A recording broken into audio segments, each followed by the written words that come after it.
Hola, amada familia Corandeo. Este es nuestro primer devocional matutino 2024, Verdad para Vivir. Bienvenidos. Oremos al Señor, mis hermanos. Padre bondadoso, Dios de toda consolación, Dios de toda misericordia, gracias por este día, gracias por tu bondad, gracias por tu cuidado, gracias por tu infinita y santa misericordia, Señor.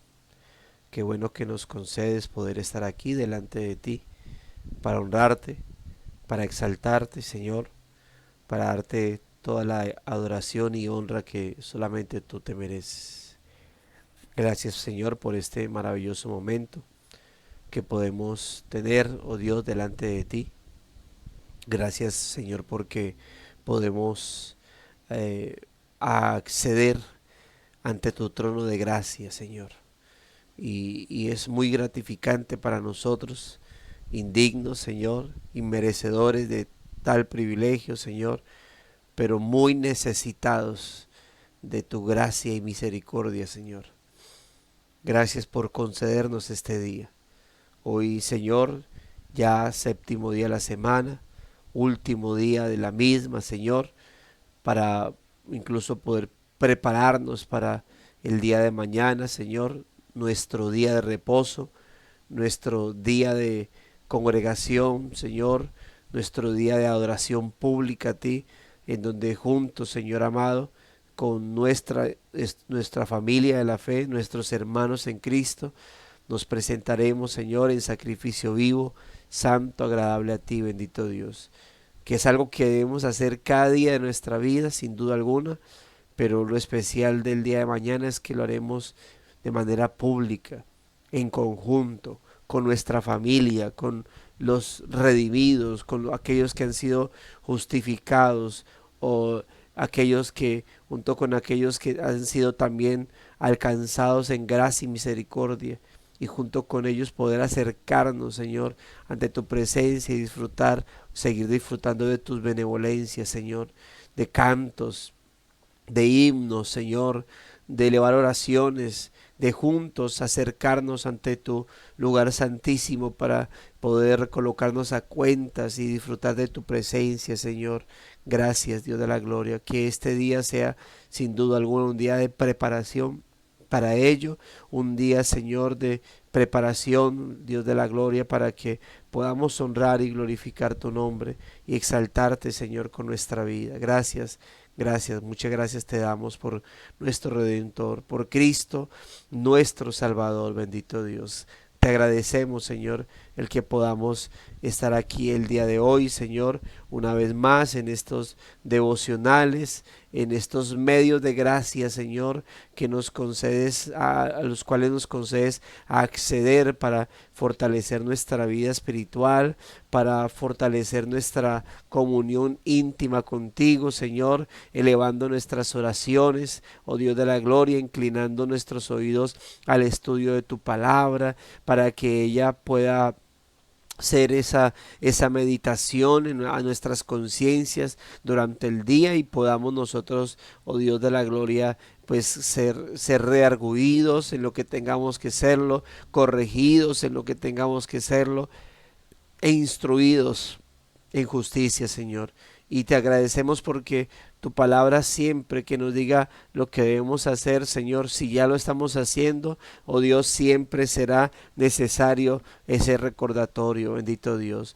Pero gracias, Señor, gracias porque tu palabra siempre está ahí, no solamente para poder animarnos en lo que ya estamos haciendo, sino también para advertirnos en lo que no debemos caer y para decirnos, Señor, recordarnos lo malo que estemos haciendo y recordarnos el camino que debemos tomar, bendito Dios. Gracias por tu palabra, pero gracias también, Señor, por la oración, porque por ella nos acercamos ante ti. No, no, no somos personas que caminamos solas, Señor, sin ayuda de nada y solamente basados en nosotros. La oración que llevamos a cabo es un medio de gracia, Señor, que nos has concedido para tener esa mayor dependencia de ti. Porque, Señor, ¿qué sería de nosotros sin ti?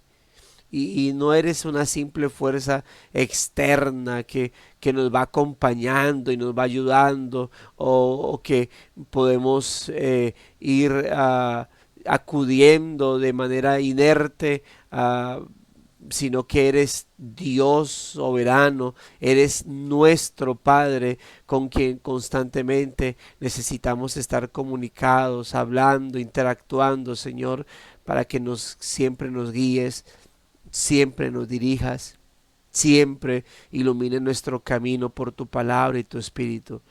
Eres aquel Dios eterno que nos dio vida cuando estábamos muertos en delitos y pecados, y eres el mismo Dios que ahora sostiene nuestra vida en este peregrinaje y que está presto ahí no solamente para instruirnos y corregirnos, amonestarnos o disciplinarnos, sino siempre consolarnos y animarnos en todos los momentos difíciles.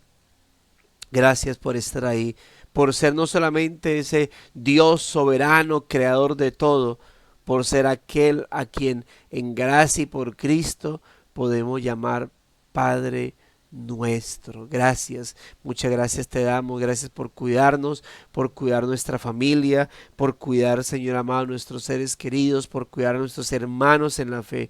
Gracias por ello, Señor, y gracias por tu paciencia, por tu inmensa tolerancia para con nosotros, Señor. Aguantar personas como nosotros es bastante difícil y tú estás ahí, Señor.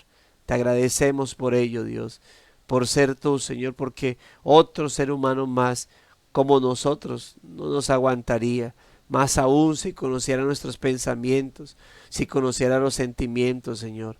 Pero tú eres Dios misericordioso, paciente, Señor, inmensa, infinitamente tolerante, pero que nos has concedido a tu Espíritu, Señor, para que podamos no solamente acceder a tu perdón, sino también, Dios de la gloria, ese fortalecimiento, esa guía, ese consuelo, esa ayuda para ser restaurados una y otra vez, Señor, delante de ti y poder caminar de manera correcta, Señor, en este peregrinaje, agradándote en todo, llevando fruto en toda buena obra, comportándonos como es digno de ti, Señor, siempre firmes, siempre hacia adelante, bendito Dios. Gracias, Señor, gracias, Dios, y por ello perdona nuestros pecados y límpianos de toda contaminación, Señor, que nuestros pecados hayan dejado nuestra vida. Santifícanos, te lo pedimos, Dios de la gloria. Purifícanos por tu palabra y tu espíritu, Señor, y concédenos más gracia y más misericordia para levantarnos, Señor, en ti y agradarte en todo lo que, Señor, se necesita. Tú demandes que te agrademos, Señor. Ayúdanos a glorificar y exaltar tu santo nombre, Señor, para que siempre todo lo que podamos hacer delante de ti, Señor, lo hagamos en santificación, Señor, en pureza, en devoción y entrega delante de ti.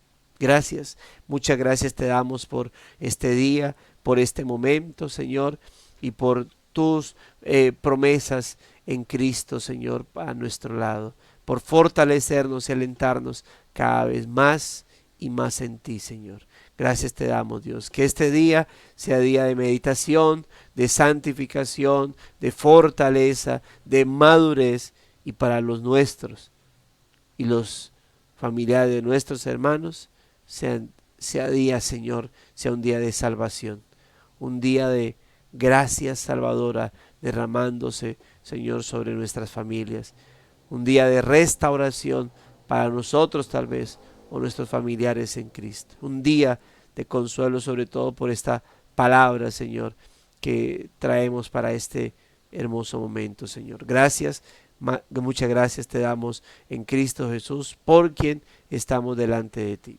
Amén. El reino perfeccionado. El que está sentado en el trono dijo: Yo hago nuevas todas las cosas. Apocalipsis 21:5. Todo el mundo quiere saber siempre cómo acaba la historia. El libro de Apocalipsis nos da la oportunidad de avanzar hasta la última página, para que podamos caminar hacia el final de la historia con mayor fe, confianza y gozo.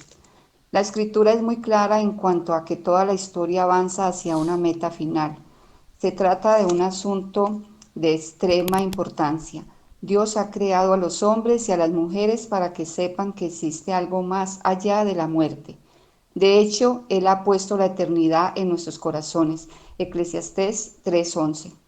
Todas las religiones y manera de entender el mundo intentan dar sentido a la historia. El hinduismo, por ejemplo, enseña que la realidad en la que nos encontramos no avanza hacia ningún destino, sino que gira en círculos, que la historia es cíclica. El naturalismo ateo sostiene que no hay un patrón en la historia y que no hay un propósito o una meta final.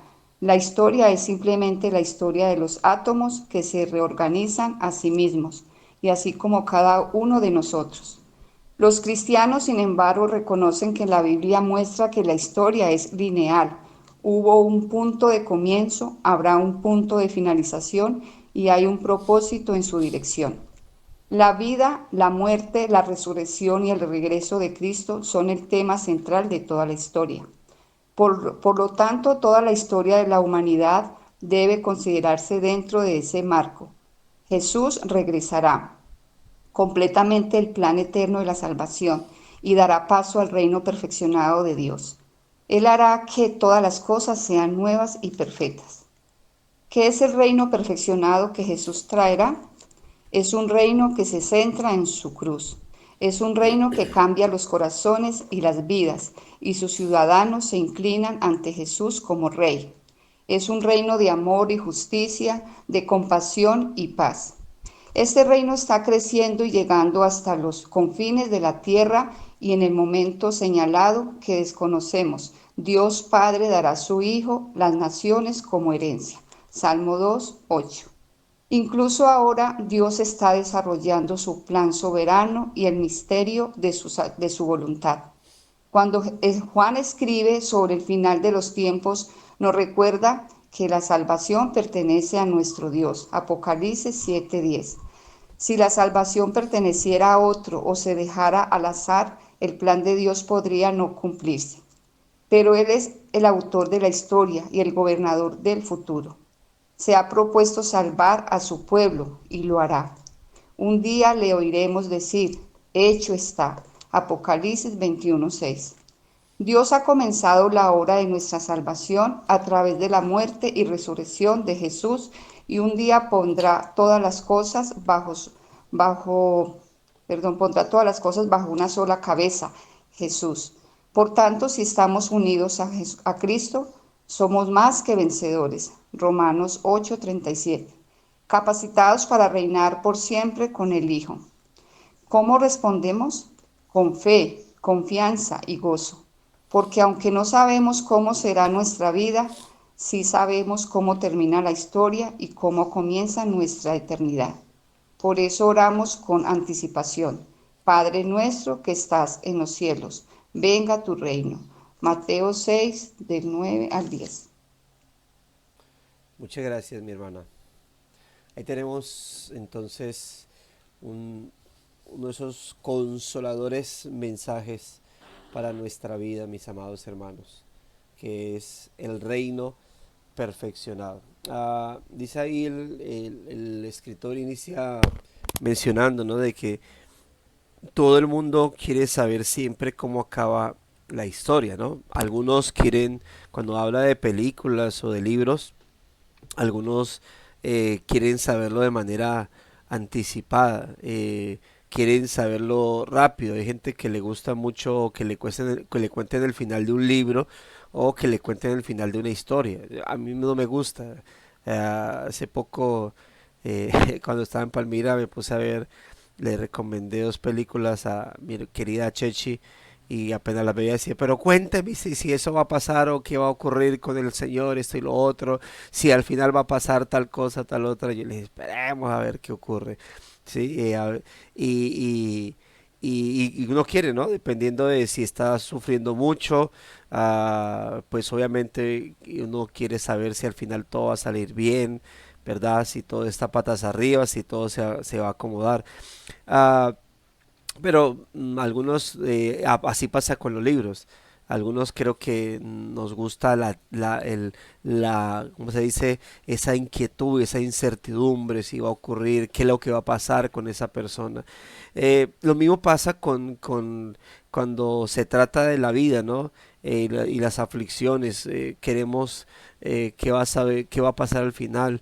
Eh, y en alguna ocasión hablaba en algún sermón, de que a veces la vida, por causa de cómo se está llevando la vida nuestra, quisiéramos saber qué va a pasar, dónde vamos a estar en 5 años, qué va a pasar en 10 años, si esto habrá terminado, si esta circunstancia ya habrá pasado. Y yo les decía que el saber qué va a ocurrir dentro de 10 años o incluso dentro de 5 puede ser ah, de consuelo o incluso perturbador para uno.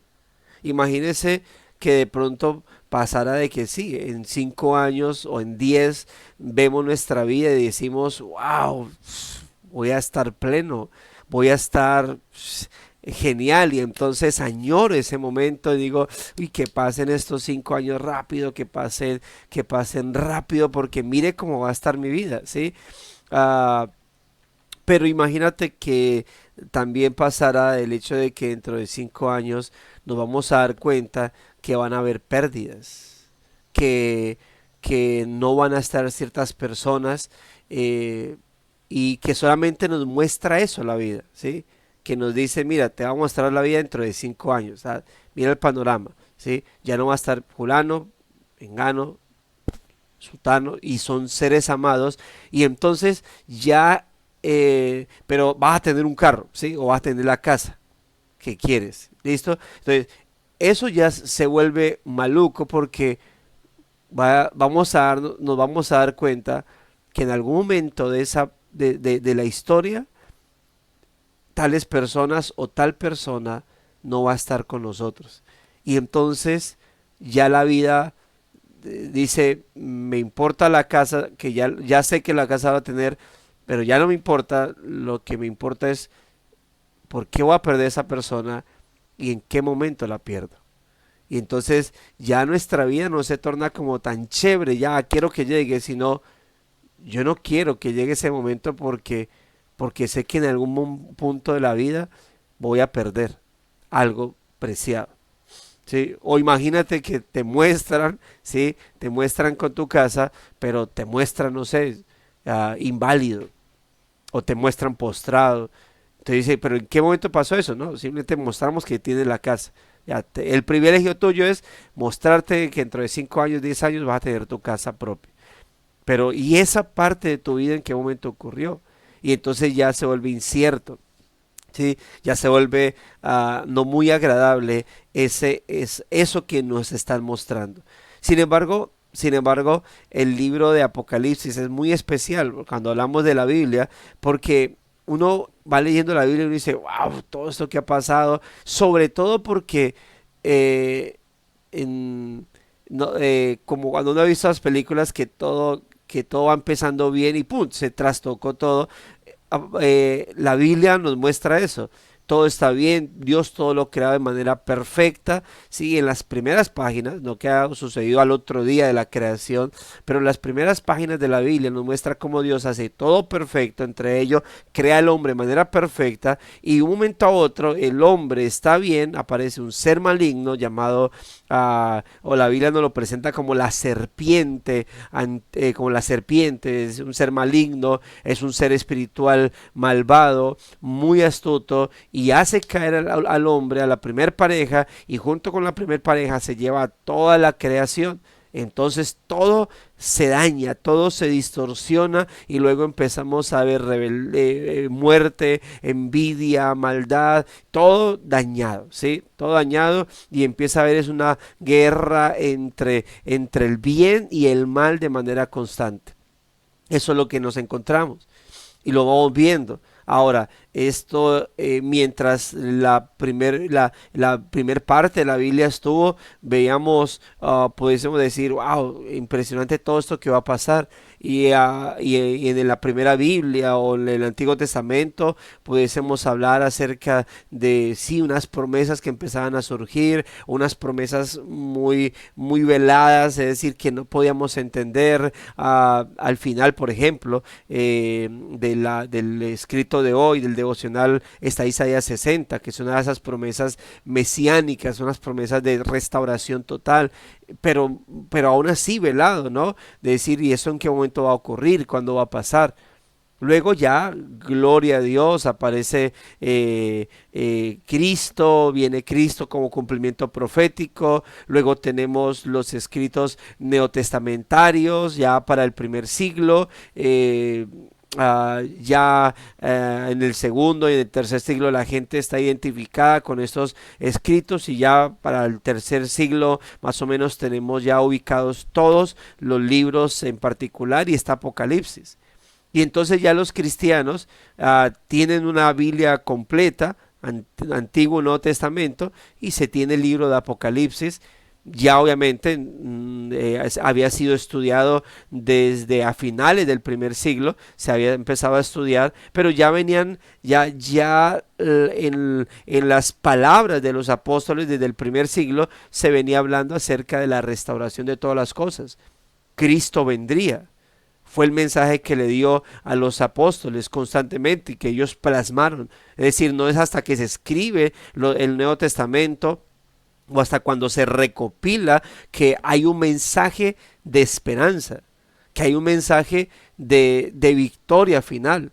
Ya por Apocalipsis, cuando lo tenemos nosotros, ya para esta era o para la era de los creyentes del cuarto siglo, ya tienen algo escrito al cual pueden acceder una y otra vez. Pero estuvo siempre el mensaje apostólico, porque fue lo que Cristo les dijo: yo me voy, pero volveré y voy a recoger a los que son míos, y esto será restaurado. Y ese es el mensaje constante de los apóstoles. Pero cuando ya tenemos Apocalipsis, entonces ya uno va al final de la historia, ¿sí? Va al final de todo y se da cuenta que todo, al final de la vida, habrá pleno gozo, plena fe, plena victoria, ¿sí? Ya al final de la vida nos encontramos entonces que todo habrá terminado victoria. Ya hemos, yo creo que en muchas ocasiones han escuchado esa historia, o no sé si sea una historia o alguien inventó de la persona que estaba leyendo el libro de Apocalipsis. Algunos han dicho que era un negrito, otros que era un conserje, otro que era, bueno, en fin, lo que sea. Yo he escuchado esa historia con muchos personajes. El hecho es que alguien le preguntaba, ¿no? Un grupo de estudiantes seminaristas le preguntaba a esa persona que estaba leyendo, que Apocalipsis. Los seminaristas se burlaron un poco, que por qué está leyendo un libro tan complicado, y él dijo: para mí no me parece complicado. Y bueno, entonces, como no le parecía tan complicado, le preguntaron que qué entendía del libro. Y la respuesta es muy sencilla: que Cristo al final vence, ¿sí? Y es cierto. Eso es lo que nos deja ver Apocalipsis, con todo lo que algunos quieren, lamentablemente, la teología de los hombres termina enredando, ¿no? Y termina enredando el libro de Apocalipsis y sacando posturas, ¿no? Posturas doctrinales en las cuales enredan, ¿no? Termina enredando, pero en realidad Apocalipsis, para los creyentes del primer siglo, que la estaban pasando muy mal por parte de Roma, Apocalipsis era un libro de consuelo, un libro de esperanza. ¿En qué terminó convirtiéndolo la teología? En un libro aterrador, en un libro de, como que era más de cuento, de historias aterradoras que de consuelo. O sea, de consuelo, las primeras veces que a mí me enseñaron Apocalipsis no fue muy consolador. Yo terminaba traumatizado y hasta teniendo pesadillas con el libro de Apocalipsis por la forma en cómo lo enseñaban. Pero cuando los creyentes del primer siglo, ya finalizando el primer siglo, reciben Apocalipsis, luego de, sí, hay palabras de consuelo que ellos venían, los apóstoles venían diciéndole, pero cuando ya se les entrega el libro Apocalipsis, ellos van leyendo el libro Apocalipsis y van diciendo, van teniendo una actitud como, wow, qué, qué consuelo, no puedo creer que esto es lo que el Señor haya revelado. Wow, yo me imagino leyendo Apocalipsis y levantando las manos diciendo gracias Dios por este libro. No leyendo Apocalipsis diciendo, ¡oh! ¿Qué? No puede ser. Leían Apocalipsis y se sentían con esperanza, se sentían con gran consuelo, se sentían con aliciente, con fuerza para seguir aun cuando estaban sufriendo. Trajo consuelo a sus vidas. ¿Qué les dijo Apocalipsis? El león de la tribu de Judá vence y la iglesia del león vence con él. Eso es el mensaje final del libro de Apocalipsis. Cristo vence y su esposa vence con él. Dios vence y sus ovejas son llevadas a una victoria final. Eso es el mensaje del libro de Apocalipsis. Eso es lo que nos brinda a nosotros. Por eso, cuando uno ve la historia de nuestra vida, dice, ¿y esto cómo termina? Ven, leamos Apocalipsis al final. Al final, las aflicciones, al final se cumple lo que Pablo dijo. Las aflicciones del tiempo presente no se comparan con la gloria venidera. Y es tan maravilloso todo lo que viene al final para nuestras vidas que Juan ni siquiera pudo escribirlo de manera literal. Tuvo que usar simbologías. No podía describir lo glorioso que estaba viendo al final de todo. Pura simbología para describir lo más hermoso posible las cosas finales. Entonces, mis amados hermanos, ahí tenemos, bueno, es un buen título, el reino perfeccionado, sobre todo porque nosotros, a diferencia de lo que algunos pueden creer, que están esperando que pase esto, que pase aquello, que pase lo otro, para que Cristo venga a establecer su reino y ya no haya más maldad. Bueno, nosotros creemos que estamos en una era milenial en donde Cristo está reinando, porque para nosotros el reino milenial no es un reino literal de 1000 años, sino que como el reino milenial aparece en un libro simbólico y todo lo que el libro presenta es simbología, es acontecimientos simbólicos, pues creemos que ese reino milenial es simbología. ¿Qué implica? ¿Por qué se habla de un reino de 1000 años? Porque estamos diciendo que 1000 años implican un periodo extenso pero limitado. Un periodo largo pero limitado. Y lo que creemos es que en este momento Cristo está reinando. ¿Cuándo empezó a reinar? Cuando ascienda a los cielos, y dice la Biblia que Él fue sentado, fue puesto a la diestra de la majestad en las alturas. ¿Eso qué significa? Cristo fue entronado. Él fue puesto como rey de parte de Dios, como recompensa a haber obedecido hasta la muerte y muerte de cruz. Por eso dice la Biblia que por lo cual, por él haber obedecido hasta la muerte y muerte de cruz, fue resucitado y lo exaltó hasta lo sumo. Fue entronado. Por eso la Biblia dice que lo que hace Dios con las personas es que las traslada del reino de las tinieblas al reino de su amado Hijo. No al reino que vendrá, al reino que ya está estableciendo. Cristo reina. Por eso, ante todo el caos que se manifiesta, ante todo el caos que sucede, ante todo el caos que viene manifestándose constantemente para esos tiempos, hermanos, incluso para nuestros hermanos venezolanos, es gratificante cuando uno puede ver o escuchar a veces comentarios, leer o escuchar comentarios de esos hermanos que entienden esta escatología, decir, sí, eso está pasando, pero estoy tranquilo en que Cristo es el que tiene el control de todas las cosas, porque el que está sentado en el trono es el que está reinando, ¿sí? Está reinando en este momento. Él es el Rey, Él es el Señor de todas las cosas. Así que, amados hermanos, es gratificante poder saber que, bueno, llegará un momento en donde el Señor se levantará de su silla, de su trono, y vendrá a juzgar. Entonces, la escritura, dice acá, escribe el escritor, la escritura es muy clara en cuanto a que toda la historia avanza hacia una meta final.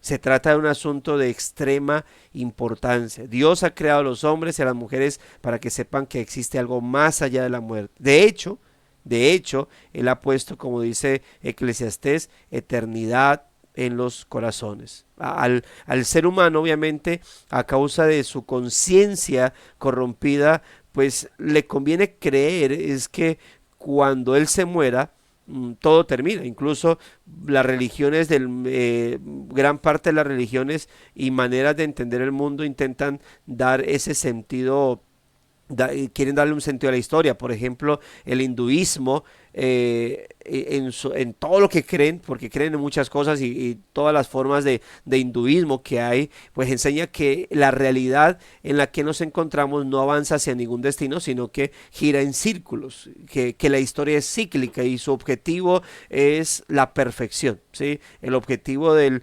hinduismo, por ejemplo, es que el ser humano está en ciclos hasta que por fin logre alcanzar la perfección. Por eso cuando hay gente que utiliza el término del karma, y a veces cuando escucho a cristianos utilizar, uy, el karma, le digo, ¿usted sabe qué es el karma? No, pues que hace algo malo y por hacer algo malo le pasa, sí, pero ¿sabe de dónde viene? Viene del hinduismo. El karma para el hindú es que usted se portó muy mal en la vida pasada y por eso le está pasando cosas malas en esta vida presente. ¿Sí? Y entonces todo lo que usted hizo malo en la vida pasada lo va a pagar en esta vida presente, y ya después de que lo haya pasado en esta vida presente va a tener otra vida en donde se le va a dar una oportunidad de resarcir lo que ya hizo, ¿sí? Entonces, vida pasada, malo; vida presente, entonces, va a pagar todo lo que fue en la vida pasada. Se le va a dar otra vida para que entonces ya tenga una vida buena, y entonces en sus posteriores vidas ya pueda tener una vida, una mejor vida, y así hasta que vaya perfeccionándose. Va a vivir muchas vidas, muchas vidas, muchas vidas, hasta que se va perfeccionando, y entonces al final ya usted no reencarne en un ser humano acá en esta tierra, sino que finalmente se convierta como en una divinidad y pueda ser parte de una de las tantas y miles cabezas que tiene una de esas divinidades del hinduismo. Eso es algo loco, ¿sí? Es algo loquísimo, es algo totalmente que se dice loco, ¿sí? Eso es algo esquizofrénico, algo muy mal. El naturalismo ateo, por ejemplo, sostiene que no hay patrón en la historia, no hay un propósito, una meta final. Usted crea su propio destino y punto. Ya usted, si es malo, le pasan cosas malas; si es bueno, le pasan cosas buenas, y se murió y se acabó todo. Algunos, polvo de estrellas, otra vez vuelve al universo, así, vuelve al universo y se convierte en una estrella. Entonces, otros no, simplemente ya usted se vuelve polvo de tierra y ya usted se convierte en parte de un árbol, ya, punto, ya alimentar un arbolito y listo, suficiente. O crémenlo para que cojan la ceniza y la echen al mar y por lo menos se convierta en comida para peces y haga algo en la vida bueno. Eso cree el naturalismo ateo. Están religiones, por ejemplo, como los adventistas, sectas como los adventistas, los testigos de Jehová, que creen en la aniquilación del alma, ¿sí? Ellos creen, usted muere, si usted fue adventista, se va para el paraíso, sí, va a ser parte del paraíso. Si creyó en lo que ellos creen, se va para el paraíso. Si fue muy malo, si usted no creyó en nada de eso y no es parte del salón del reino o de los grupos de los adventistas, entonces usted se muere. Pero usted no va a ser eternamente condenado, porque Dios no es tan malo como para condenar gente por toda una eternidad. Es su criatura, ¿cómo se le ocurre que va a hacer eso? ¿Qué creen ellos? En la aniquilación del alma, es decir, usted fue malo, se va para un infierno, y dependiendo de lo que hizo en la tierra, qué va a pasar con su vida, pues que usted desaparece. ¿sí? Desaparece. Si usted asesinó, usted fue un asesino. ¿A cuánto asesinó? 10 personas. Digamos que usted se va para el infierno 10 años en vida, ¿sí? 10 años y ya pagó los 10 años, un año por cada persona que asesinó y después ¡pa!, desapareció. ¿Sí? Todo esto al final, ¿qué es sino un aliciente para el pecado? ¿Sí? Un aliciente para... todo esto es una manera de, como lo dije ahorita, al ser humano a causa de su conciencia corrompida, le conviene creer que cuando muera todo termina. Que cuando muera ya no va a pasar nada más. ¿Sí? ¿Por qué? Porque pues obviamente no es como tan gratificante, no es como tan aliciente para el ser humano creer que cuando muera va a estar a la espera de un juicio. ¿Sí? Las personas cuando son detenidas son encontradas en el acto del mal, de algo en particular, y los capturan y tienen todas las pruebas contra ellos, van a la cárcel, pero ellos saben que en la cárcel se está organizando todo, mientras están en la cárcel, todo se está organizando para ser llevadas a un juicio en donde se les va a determinar cuál será su condena y pasarán ya finalmente a la cárcel a cumplir su condena. ¿Sí? Ahora, esto es lo que obviamente va a ocurrir a las personas, o esto es lo que pasa con las personas que mueren en este momento. Entran en un estado de tormento, que mueren sin Cristo, ¿no? Que mueren sin Cristo, entran en un estado de tormento, esperando el juicio en donde se les va a determinar su condenación eterna. ¿Sí? Por eso para los cristianos, a diferencia de todo este tipo de creencias, de lo que pasa al final, para los cristianos reconocemos las escrituras y reconocemos que ellas muestran que la historia es lineal. Hubo un comienzo, un punto de comienzo, habrá un punto de finalización y hay un propósito en su dirección.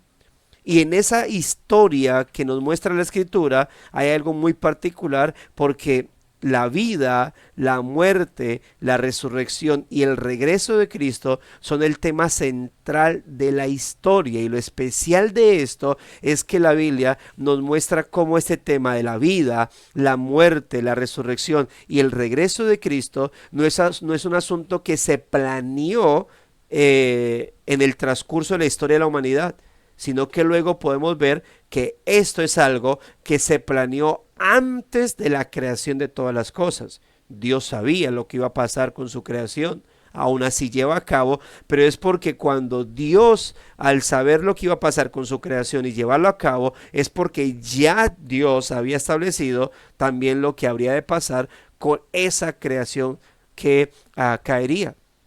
Y es porque cuando se lleva a cabo la creación, también se lleva a cabo la redención de la misma, de la caída que iba a pasar. Por eso dice la Biblia que el Cordero fue inmolado desde antes de la fundación del mundo. Es decir, no literalmente, sino el plan de la inmolación del Cordero. Es decir, el plan del sacrificio del Cordero fue establecido. Así que cuando en la mente de Dios ve caer la humanidad, en la misma mente de Dios ve el sacrificio de su Cordero, a su Hijo. Entonces, la vida, cuando Dios lleva a cabo la creación del ser, de todas las cosas, dentro de esa creación, parte del plan es la vida, la muerte, la resurrección y el regreso. Bueno, aquí hay que añadir algo particular: la vida, la muerte, la resurrección, la ascensión y entronación de su Hijo y el regreso. El regreso. Eso es parte de lo que son el tema central de la historia. Es decir, nosotros creemos que en esta historia de la creación, Dios es el protagonista, ¿sí? Entrega a su Hijo también él es el escritor, entrega a su Hijo el protagonismo, y obviamente entendamos que si Cristo es el protagonista de la historia divina, Dios en su totalidad lo está haciendo, porque Cristo es la gloria del Padre. Entonces, si el Padre, el Hijo o el Espíritu están operando de manera gloriosa, en gracia y misericordia, la divinidad en sí está siendo glorificada. Entonces, en la historia que el Padre ha hecho, el Hijo es el protagonista. Y obviamente que nos muestra que ese protagonismo en donde el Señor mismo es exaltado, es honrado, es glorificado, hay un grupo de personas que estamos siendo beneficiadas. Pero ese beneficio que nosotros recibimos al final, ¿qué ocurre? ¿Qué hace? Da gloria al Padre. Pero por eso el tema central de la historia es la vida, la encarnación del Hijo, la muerte del Hijo, la resurrección del Hijo, la ascensión del Hijo, la exaltación del Hijo, el regreso del Hijo. Por lo tanto, toda la historia de la humanidad debe considerarse dentro de ese marco. Jesús regresará. ¿Y para qué? Para completar el plan eterno de salvación y dar paso al reino perfeccionado de Dios. Hay algo que en la escatología se llama el ya, pero todavía no. El ya, pero todavía no. Y creo que alguna vez se trató, me parece que tratamos algo similar en algún devocional y que creo que fue ese servidor que lo habló. El ya, pero todavía no es, Cristo ya logró todo, pero todavía no se ha consumado. No significa eso, cuando hablamos de que todavía no se ha consumado, no significa que entonces puede correr el peligro de que algo se meta entre eso y no lo deje consumarse. No, no va a correr el peligro. Ese ya, pero todavía no, es porque el tiempo de la consumación total de las cosas es su venida. Entonces, lo que impide la consumación total de las cosas es su venida. ¿Y por qué no ha venido? Porque no es el tiempo.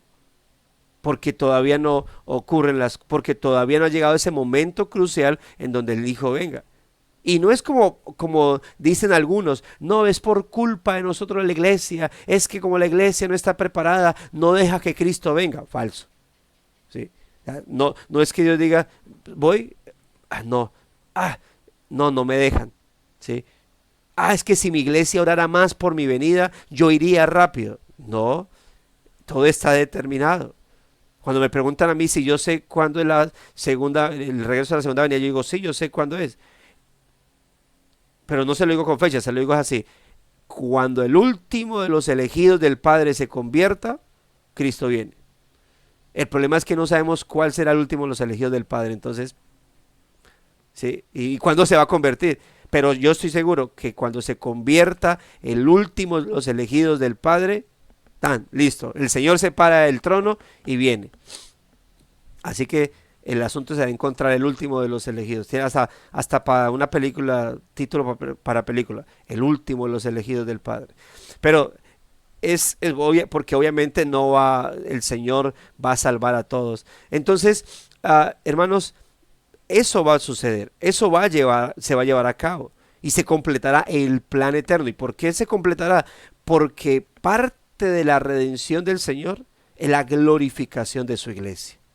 La glorificación de aquellos elegidos del Padre. Y por eso la Apocalipsis registra de aquellos que están en el cielo, dice del alma de los decapitados, diciendo, Señor, ¿hasta cuándo? ¿Hasta cuándo nos vengarás? ¿Cuándo irás a llevar justicia a la tierra? Y el Señor dice, ya casi. Obviamente porque en la mente del Señor no se rige por nuestro tiempo, Él es atemporal y para nosotros pueden estar, para esta tierra pueden haber pasado 1000 años, 1500 años y el Señor para eso en su mente puede ser un minuto. En su eterno presente simplemente el Señor se sentó en su trono, ¿verdad? Dijo, estoy reinando y ahora me levanto a ir. Y puede que en el eterno presente eso sea similar a un pequeñito tiempo, ¿sí? A un ratico, a un segundo, no sé, a una vigilia de la noche, como dice el Salmo. que no es literal, ¿no? Cuando Pedro dice que para el Señor un día son 1000 años, 1000 años un día, no está hablando una literalidad, sino que está haciendo una comparación de que el Señor no se rige por el tiempo. Esto lo extrae Pedro cuando dice de los Salmos, cuando dice para el Señor 1000 años un día, o como una de las vigilias de la noche. ¿Cuánto dura una vigilia de la noche? 3 horas, ¿sí? 3 horas dura una vigilia de la noche. Entonces, para el Señor 1000 años es como un día, o como incluso 3 horas.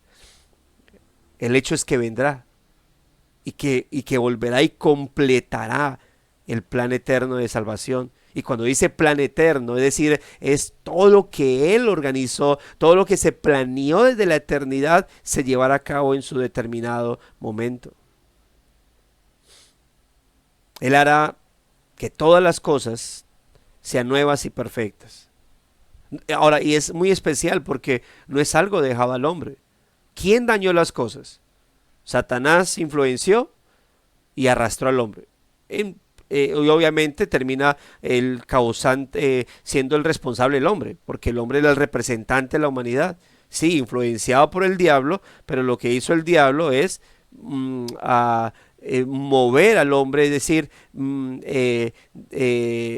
engañarlo para que actuara. O sea, Satanás no obligó, no arrancó el fruto y se lo embutió a Eva y luego a Adán. Él simplemente dijo, vea, hágale. Y ellos eligieron. Los responsables directos de la destrucción de todo eso son la humanidad. Ahora, es interesante porque el hombre daña, pero no es el hombre el que restaura, es Dios quien desciende a restaurar todas las cosas. Ellos dañaron, pero Él desciende a restaurar todo. Y Él mismo, ahora ese hombre que es el segundo hombre, el postrer Adán, como lo llama el apóstol Pablo, es el que viene a restaurar todas las cosas. Vino a dejar organizado toda la infraestructura para que cuando regrese todo vuelva a la normalidad. Ahora, ¿qué es el reino perfeccionado que Jesús traerá? Dice aquí, es un reino que se centra en su cruz, un reino que cambia los corazones y las vidas, y sus ciudadanos se inclinan ante Jesús como rey. Es un reino de amor, justicia, compasión y paz. Este reino está creciendo y llegando hasta los confines de la tierra. Y en el momento señalado que desconocemos, Dios Padre dará a su Hijo las naciones como herencia. Obviamente, ahora note que cuando hablamos del reino milenial que Cristo vino a establecer, ¿cómo se cumple eso? Las características de un reino, cuando se establece, es que Él se pone sobre una ciudad y ese reino empieza a conquistar y empieza a expandir su terreno. Cuando Cristo vino, dijo, el reino de los cielos se ha acercado, ¿sí? Él es el rey y lo establece. Epicentro, podemos llamarlo, epicentro, Jerusalén. Y por eso ellos, el llamado para los apóstoles, que ellos deberían predicar por todo Judá, por todo Jerusalén, por todo Samaria, Israel del norte, y hasta lo último la tierra. ¿Y qué pasó con el reino? Se extendió, conquistando. El Señor empezó a conquistar a través de los apóstoles, a través de la predicación de la iglesia, y mire su reino hasta dónde está. Que habrán personas, no sé, si estamos solamente en Colombia, o alguno por ahí estará, pero algunas veces se conectaban en Brasil, en México, en su tiempo estuvo el hermano de Nicaragua, no sé dónde, pero en todas partes del mundo hay creyentes. Mire cómo su reino se ha extendido. Realmente Cristo vino a establecer su reino y conquistar a las naciones para que la iglesia tuviese su pueblo, su Israel, estuviese compuesto por gente de toda raza, tribu, nación. Su reino se ha extendido. Y cuando venga, obviamente vendrá ¿para qué? Para poder recompensar a aquellos que se rindieron a Él y castigar a aquellos que no hicieron sino sublevarse. Y aparece el Salmo 2, ¿no? Un salmo que yo lo leo y me parece muy aterrador cuando el Salmo profetiza, ¿no? Que como las naciones se ríen del Mesías, del Rey, pero cuando Él venga, será Él el que se reirá de aquellos que se rebelaron contra Él. y con vara juzgará a las naciones. Cristo cuando regrese viene no solamente para exaltar, para completar el plan eterno de salvación con sus elegidos, con sus salvos, con sus redimidos, sino que también vendrá a castigar y a juzgar, a condenar eternamente. Cristo dijo, cuando llegó, cuando vino, en su encarnación dijo, yo no he venido a condenar al mundo, sino a salvarlo. Pero cuando Cristo regrese, la frase que estará marcada es, yo no vine a salvar el mundo, vine a condenarlo. Como dirían algunos predicadores, en su primera venida Cristo vino como el Cordero, que sin decir ni una sola palabra fue llevado a la cruz. Pero cuando Cristo regrese, vendrá como el león, rugiendo para devorarse a sus enemigos. Y de esa manera el reino entonces será perfeccionado a plenitud. Incluso dice ahora Dios está desarrollando su plan soberano y el misterio de su voluntad. Cuando Jesús escribe sobre el final de los tiempos, nos recuerda que la salvación pertenece a nuestro Dios. Si la salvación perteneciera a otro o se dejara al azar, el plan de Dios no podría cumplirse. Pero es que, Él, como lo dije ahorita, Él es el autor de la historia y el gobernador del futuro. Se ha propuesto salvar a su pueblo y lo hará. Un día lo oiremos decir, hecho está. Y aquí quiero que leamos, que Él nos lleva a Apocalipsis, que vamos a leer el texto de Apocalipsis, pero vamos a leerlo del 1 hasta el 6. Apocalipsis 21. Bueno, vamos a leerlo del 1 al 8. Listo, dice, mm, mm, mm. Vi un cielo nuevo y una tierra nueva, porque el primer cielo y la primera tierra pasaron y el mar ya no existía más. Y yo, Juan, vi la santa ciudad, la nueva Jerusalén, descender del cielo, de Dios, dispuesta como una esposa ataviada para su marido. Y oí una gran voz del cielo que decía, He aquí el tabernáculo de Dios con los hombres, y él morará con ellos, y ellos serán su pueblo, y Dios mismo estará con ellos como su Dios. Enjugará Dios toda lágrima de los ojos de ellos, y ya no habrá muerte, ni habrá más llanto, ni clamor, ni dolor, porque las primeras cosas pasaron. Y el que estaba sentado en el trono dijo, He aquí yo hago nuevas todas las cosas. Y me dijo, Escribe porque estas palabras son fieles y verdaderas. Y me dijo, Hecho está, yo soy el alfa y el omega, el principio y el fin. Al que tuviese sed, yo le daré gratuitamente de la fuente del agua de la vida.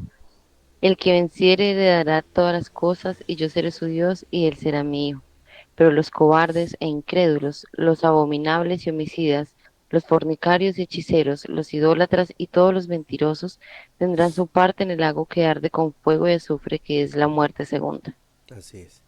No, lo glorioso está, que está presentando. Ahora, ¿quién es la Nueva Jerusalén? Porque yo sé que algunos por mucho tiempo nos enseñaron, ¿no? Uno se imaginaba con una gran ciudad descendiendo, pero el mismo Apocalipsis 21 nos deja ver que la ciudad santa, la Nueva Jerusalén, la morada de Dios es la iglesia. Por eso dice, ataviada como una esposa para su marido, descendiendo de manera gloriosa como lo presenta el apóstol Pablo, ¿no? Dice que seremos arrebatados para descender, para recibir al Señor y descender en gloria con él, glorificados. Y eso es lo que está mostrando el apóstol Juan. Y es especial cómo lo va mencionando, ¿no? Cómo lo va presentando de esta manera. Y hacia Apocalipsis 21, obviamente, como lo digo, de manera simbólica, nos presenta algo muy especial hablando del final de los tiempos, de todo lo que pasará finalmente con la iglesia. Pero dice, hecho está, o sea, ya está, ya está hecho. Y una de las formas en cómo él fortalece esa realidad es cuando dice, me dijo, hecho está. Yo soy el alfa y la omega. Como diciendo, hecho está y yo soy la garantía de eso. Hecho está y yo yo soy el que ha garantizado el que todas las cosas ya hayan sido establecidas. Porque era el tiempo y porque Él fue el encargado de llevar a ese punto. Dios, mis hermanos, ha comenzado la obra de nuestra salvación a través, como lo mencionamos, de la muerte y resurrección. Un plan, como ya lo dijimos, no que nace en la creación, como diciendo, Dios hace la creación, el ser humano peca y Dios dice, no, ¿y ahora? Hijo, le tocó ir a morir por esta gente porque, mire, la embarró. Yo tenía un plan para ellos y ellos murieron. Mire, toca que usted vaya y organice esa vaina, mira a ver cómo va. Más bien usted vaya, y entonces Cristo se envió a la tierra después de tantos años de la creación, y entonces dijo, bueno, voy a arreglar todo, y resultó que no, el pueblo lo rechazó, y ahora, ay, ¿ahora qué hacemos? No, mire, yo pensé que lo iban a recibir. No, hijo, le tocó, muera por los gentiles para hacerles dar tirre a los judíos, para que como no lo recibieron, entonces ahora muera por los gentiles y así le hacemos. No, todo eso estaba planeado desde antes de la fundación del mundo. Y lo digo es porque, hermano, yo llegué a escuchar aún ya como evangélico ese tipo de teorías, porque no son sino teorías ni doctrinas, se le puede llamar eso. Todo ya había sido establecido. ¿Sobre la base de qué? De la vida, la muerte, la resurrección, la ascensión, la exaltación y el regreso de Cristo para glorificar todas las cosas. Un día Cristo pondrá todas las cosas bajo, Dios pondrá todas las cosas bajo una sola cabeza, Jesús. Por tanto, si estamos unidos a Cristo, somos más que vencedores, capacitados para reinar para reinar por siempre con el Hijo. ¿Qué dice Romanos 8, 37 a 39? Vamos a alguien que quiera leerlo, otro hermano o hermana. Romanos capítulo 8, verso 37 al 39. Es una de las hermosas promesas que tenemos Leerlo. nosotros los hijos. ¿Quién? ¿Puedo ¿También otro? leerlo? Dale, léelo. Bueno, entonces no. Dale, léelo. Romanos Dios 8, mío, 37 al 39. listo. Dice, antes en todas estas cosas somos más que vencedores por medio de aquel que nos amó, por lo cual estoy seguro que ni la muerte, ni la vida, ni ángeles, ni principados, ni potestades, ni lo presente, ni lo porvenir, ni lo alto, ni lo profundo, ni ninguna otra cosa creada nos podrá separar del amor de Dios que es en Cristo Jesús, Señor nuestro. Así es una, para mí, de las hermosísimas promesas que tenemos los creyentes. Y si usted lee en contexto, ¿sobre qué está sentada esa promesa? Sobre la vida y el sacrificio y resurrección de Cristo. Él murió, él resucitó, Él justificó. En conclusión, somos más que vencedores. En conclusión, nada ni nadie nos va a poder separar del amor de nuestro Dios, que es en Cristo Jesús. ¿Y dónde se va a poder manifestar esa victoria que el Señor nos ha dado? En el día que Cristo regrese. Pregunta, ¿cómo responderemos a todo esto? Con fe, con confianza, con gozo, con gratitud, mis amados hermanos. Yo sé que uh, una de las cosas que muchos hemos añorado, y me incluyo ahí, es o que el Señor venga ya o que me lleve.